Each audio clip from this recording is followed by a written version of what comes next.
Bismillahirrahmanirrahim. Assalamualaikum warahmatullahi wabarakatuh. Selamat berjumpa kembali. Selamat datang saya ucapkan di sesi yang terakhir, tentunya di sesi yang ke-8. Sahabat-sahabatku, di tutorial online di sesi yang ke-8 ini, saya akan membahas tentang etika dalam menulis. Apakah kita perlu yang namanya etika dalam menulis? Perlu. Mengapa demikian? Etika dalam menulis itu adalah nanti ketika kita sudah menyelesaikan karya tulis yang berbentuk artikel misalkan. Kemudian di artikel kita itu kita copy paste punya orang lain.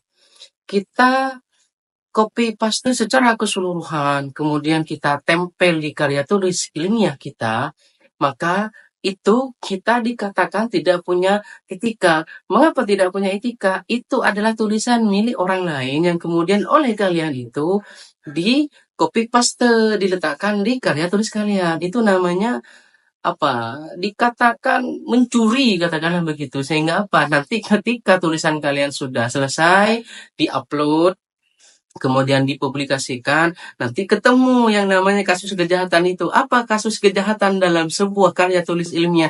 Itu adalah plagiarisme. Itu murni bukan pemikiran yang kita punya, melainkan itu adalah pemikiran orang lain yang kalian tinggal comot-comot atau kalian curi, kemudian diletakkan di karya tulis kita. Itu adalah plagiarisme atau copy paste. Dikatakan juga sebagai penulis yang tidak punya etika. Akan tetapi ada, misalkan kita sudah mentok, tidak bisa berpikir, misalkan kalimat mana yang harus kita pakai, kita katakanlah sudah habis dalam kosakata kita. Boleh kita membaca artikel punya orang lain. Dengan cara bagaimana?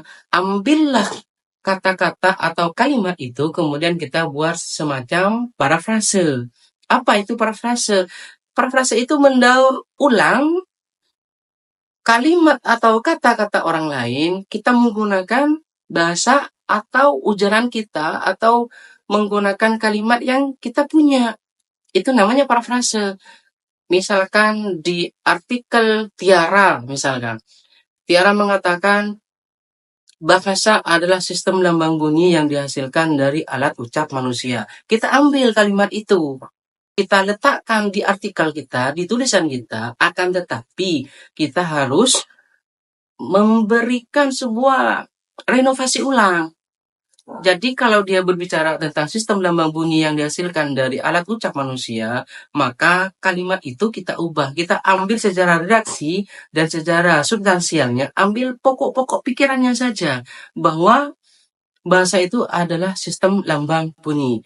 Nah, sistem lambang bunyi ini kita kemas dengan pola kita, dengan kata-kata kita yang punya, dengan kalimat yang kita punya. Sistem lambang bunyi yang dihasilkan dari alat ucap manusia yang bentuknya adalah bahasa-bahasa yang menentukan alur berpikir dalam penyampaian ide gagasan untuk dituangkan kepada orang yang kita ajak berbicara. Nah, ini namanya parafrase. Jadi intinya kalau kita tidak mau dikatakan mencuri pemikiran orang lain, maka kita harus memparafrase itu, mendaur ulang menggunakan kata-kata kita, menggunakan kalimat-kalimat yang kita punya. Nah, sehingga apa? Kita punya etika dalam menulis, begitu kiranya kawan-kawan. Jadi etika itu adalah murni pemikiran kita, adalah murni bahwa itu berdasarkan dari ilmu, pengalaman, dan pengetahuan yang kita punya.